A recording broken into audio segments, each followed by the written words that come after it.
Today is Sunday. It'll be another day of pretty good pressure from the locals and in a lot of things going on. There's already been a couple of rigs go past us this morning, so we're sort of pacing ourselves, recovering, and we're going to go into a new area this morning that's got a long 2-3 mile patch of black timber, and the trailhead starts low, so we're going to be on the bottom of this big chunk of black timber, working our way through it.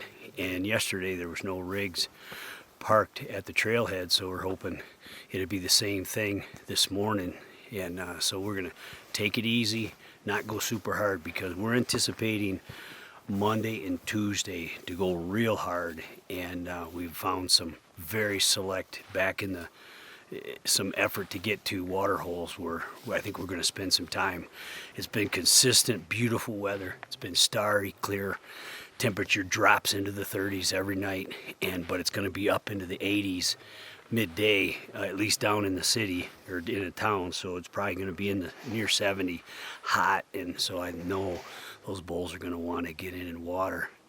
And we got a couple places found for Monday and Tuesday. So today, it's a great day to kill elk. We're gonna go after it, and we may be out all day. We may be just doing a half-day hunt, come back to camp, and then hit it in the afternoon. But either way, it's gonna be kind of a day of recovery on our muscles and joints, and it's just starting to break day. We're gonna ease down. We got a 2-3 mile drive down to the trailhead, and then we're gonna get after it.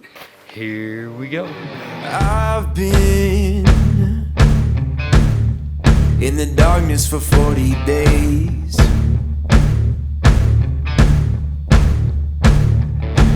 I've been searching for holy flames, a sign to light up the way. So can you help me out? Can you help me out?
She drifted right.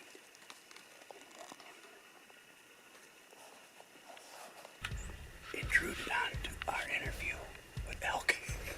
Derek saw it coming out of the cedar or the aspen right there. So there was another rig parked at the trailhead, and this section of black timber goes back about 3 miles. And then there's a finger coming in with 3 smaller draws, so we're going to try to be considerate on public ground here in Idaho. So we're gonna stage left into this smaller pocket of timber and see what we can come up with. We're probably gonna climb up, get some elevation. No doubt that cow was with a bigger herd.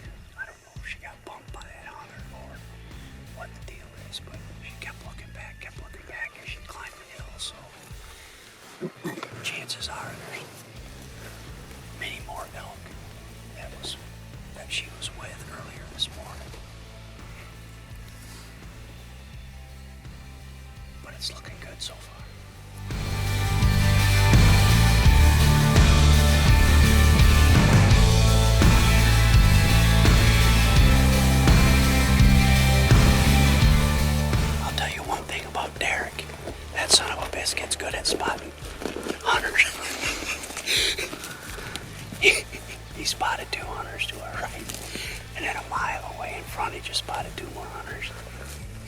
And those hunters, as we observed them on the skyline, one of them pointed like that and then he hit the dirt. So they must have seen some critters. So we're gonna get our fannies up over here into a saddle to get ready for some elk that maybe have been boogered back in this next dark timber. And that's what's so unique about this area that I've never hunted before, is you're hunting elk that's being moved from other hunters, going into other pockets of timber. And it's like 75% of this ground, if not more, is open country. And you got these patches of timber, so you want to get into those pinch points like throughout the day, every day now. Over the weekend hunt, we've had elk pushed to us, and we've kind of set up in saddles in transition areas. We haven't gotten a shot yet, but we've gotten into elk under 100 yards. So we're going to do that again right now.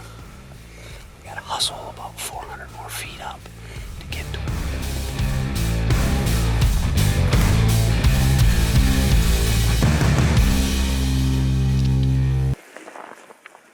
Still, all that teasing Ken's doing to you, you now have his cell phone in your backpack. Did he leave it? Just fun. He left it up on the hill. He left it way back up there. He doesn't know it yet. Go get his phone now. I think if there was a darker piece of timber.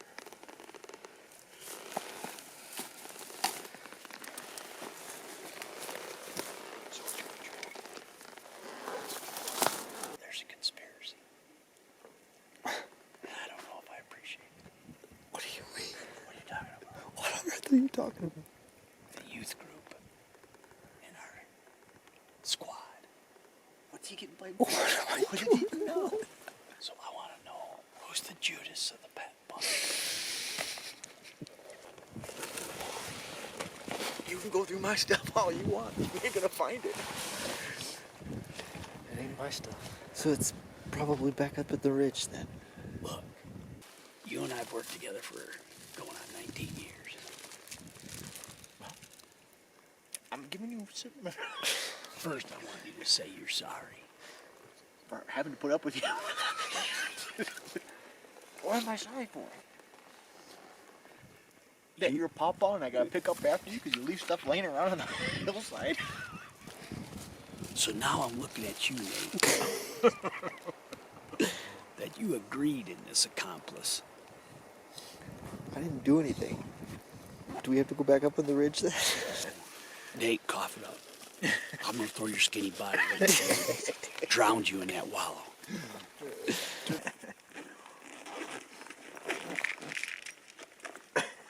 Liars! All liars! Everyone knew about it but you. Yeah, but still, there's no part of this I like. So let's just go back.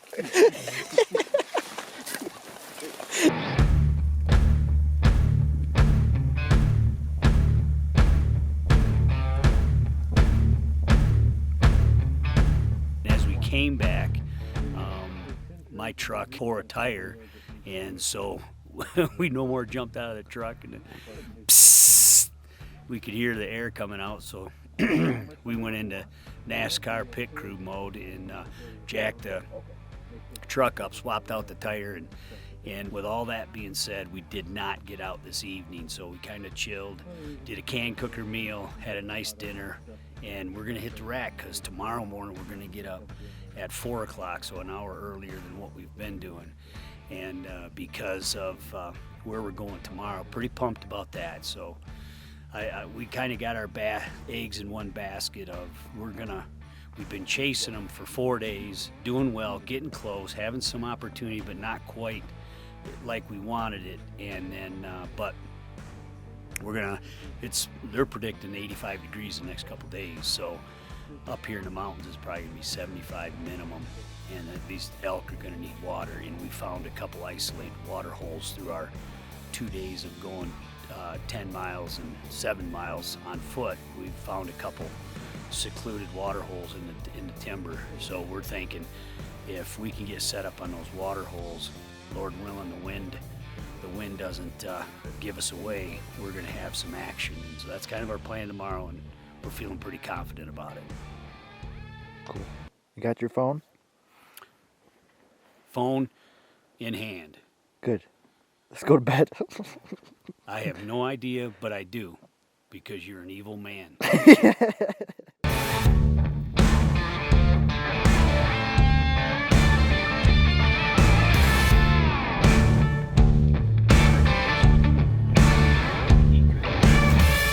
in light, hoping to come out heavy.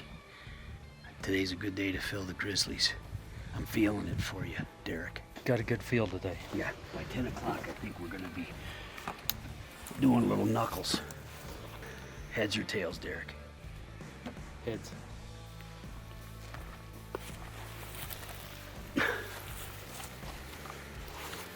Heads. So I day. think Derek may get the shot before Toby does, but both of them are getting shots.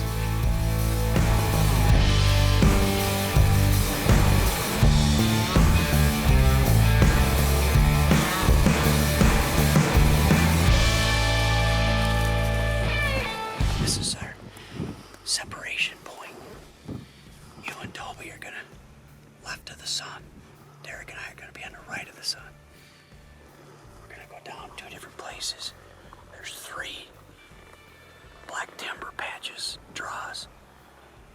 They're gonna be on the far left/north. We're gonna be on the far south. We were here 3 days ago. Ran into quite a bit of elk, lots of sign, and we discovered 2 wallows in those different draws. We're gonna go sit on them. We feel like this is gonna be our best chance. All right, let's go get this done, Pete. Let's go.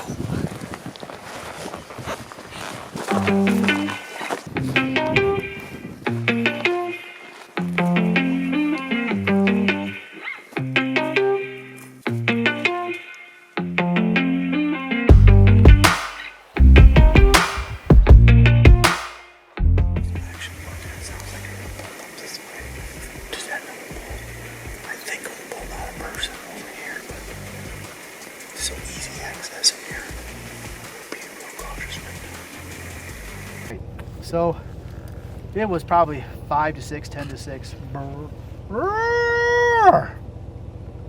looked to him, I went, that's up by that road. Roar! Roar! And it sounded good. It didn't sound like fluty. It sounded good, but it was too fired up. And, so I'm standing in the trees, and I can see the wallow, and it's 19 yards. I'm like, so I'm standing there, and pretty soon I can see brown, tan, and then I can see antlers. And I'm like, holy crap, he's a good one. And he came in, and there's this pine tree, one big pine tree, right? So he's got to clear this, he comes out of the woods, he's got to clear the pine tree, and then he's going to be right there at the wallow. Yeah. Unbeknownst to me, behind that pine tree is another small wallow. Okay. And because there's the big one's right here, and there's a little one up above it. Yeah. And he starts drinking. And we could hear him drink. It seemed like an eternity. Drink, and then he started splashing. And I'm like, I don't want him turning around and walking away without me getting a shot. Yeah.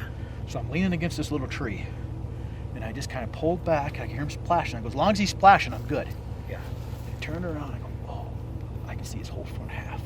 So I moved the whole bow around this tree. It's like you're the tree, and I moved I was leaning against you this way. And I just went like this. I go, oh yeah. I moved around, and I go, oh, I got you. He's looking uphill. Broadside. Everything's perfect. I'm so focused on his head and my spot. Like I already picked a spot out, and I just started going like this. Well, there's a little stick right here that my limb of my bow caught on that tree, and it broke it. He did not tolerate. I mean, it was not loud. He went like this and went back to the edge of the woods. Now he's like this. And I'm like, I almost shot him, but my heart of hearts is like, too much quartering.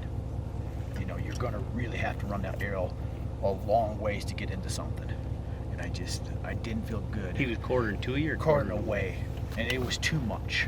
You know, if any margin of arrow, you're gonna hit butt or shoulder of air in there. So, anyways, it was just way too much quarter, so I didn't shoot him. And I thought maybe he would turn right there, turn broadside just to look. Yeah. And then I'm like, that's what I really thought. He's just gonna turn broadside. Well, he just kind of eased back and walked back. I'm like, oh, walked right out of my life. Well, at least it one was of us funny. got, you know, had a chance. Well, yeah. you know, and that's Didn't what you get asked skunked. for. Right. We I did mean, not get skunked. Our plan came, and we'd have been 50% successful. oh, absolutely. I'm happy with that. Something stronger than Mountain Dew. But I after do, that. Toby, I do believe that country was covered up with pressure. Well, that was a nice mature bull, Toby, and the plan, you know, Almost like worked. I say, there's a lot Everything of but dots that execution. have to be connected to make the kill on public ground. Everything but execution. And that one twig, That execution failed. and a lot of times, like if he was actively splashing at the time it went snap, he might not have picked up. Yep. But he turned his head. He's looking uphill. Yep, And I'm like, that's money. 25 yards. I'm not waiting. That's a sucker. Right. Right. I'm like, I've always taken the first shot. Your first opportunity is your best. I'm like, I'm taking it.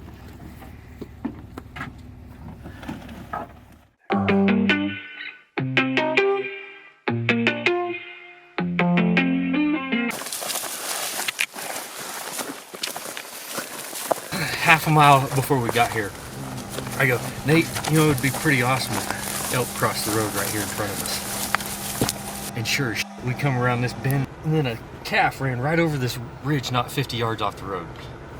So we pulled up and bailed out, and we hot-footed it up there, and we got about, Was most of the herd already up the hill then? all the herd was already up the hill. Except for that calf. So she went on up, and she got up to where the herd was, right at the bottom of the basin. Yeah. We got up, we were 190 yards from the cows we could see closest to us. We could see some over here to the right, and then the whole herd right in the middle of the basin. Awesome. We went right up the ditch, and I started hoochie mama and told him get right on my 6, and we closed well over 100 yards. And that calf started coming down towards us. We walked out past the bush, and she was standing there, and Nate, give me a yardage. 70. Sparks fly behind her. I'm like, give me a better yardage. Okay, 45. Perfect shot. And then whack right in the shoulder. She ran about 80 yards to our left, kind of back down the hill, and then circled back up to the cows, which was probably she probably ran 300 yards. And not really ran, just kind of trotted, and she'd stop and kind of look a little sickly, and then she'd go on, and she was mewing, and the cows were mewing at her, and All right. so she was calm, Yeah. and the herd was calm. So that's why I just like, you know what, I got a good spot on her. I'm gonna back out. Smart. We'll go look for her. in Let's the morning. mark this right here. Well, you know, we got up there with high hopes that that cow I shot last night would be laying not far from where I last saw her, and well, she was not far from where I last saw her. Problem was, so was the rest of the herd, and she was on her feet, going right with the herd. Yeah. You know, it always pains me to injure an animal, but I have high hopes that she's gonna survive. Right. I don't think there was any arrow penetration, and the fact that she was able to keep up with the herd, climbing 400 feet in no time, that's good signs in my book. I mean, that's part of bow hunting. Yeah, it is bow hunting. If you've bow hunted long enough, it's going to happen, unfortunately, but it does. Yeah. And we do everything we possibly can to recover the critter, and you know, we're feeling very, very strong that that cow is going to continue living life Yeah. for another day. I mean, we got to the top of the mountain there, and she was nowhere to be found. Right. Yeah. And the So- herd had moved off another Oh, shoot. 1,000 yards. Almost a mile away. It's so still yeah. moving, and so I mean, with that, we've had a great hunt. It's Had some it's been awesome. You know, great, this is yeah. definitely something that I had looked forward to for a long time, and it was everything I could expect. So now we're off to the airport, swap out a couple people, and we're gonna cross the hill just right over here to the To the next state to over. the north and into Montana. And Here we go. And so we're going to be hunting with Kurt Howard from the Rocky Mountain Hunting Calls, and Connor's going to come in and relieve Nate to do some filming, and we look forward to that. So we really appreciate you liking the video, subscribing to the channel, and we've got just some great adventures ahead that we're looking forward to.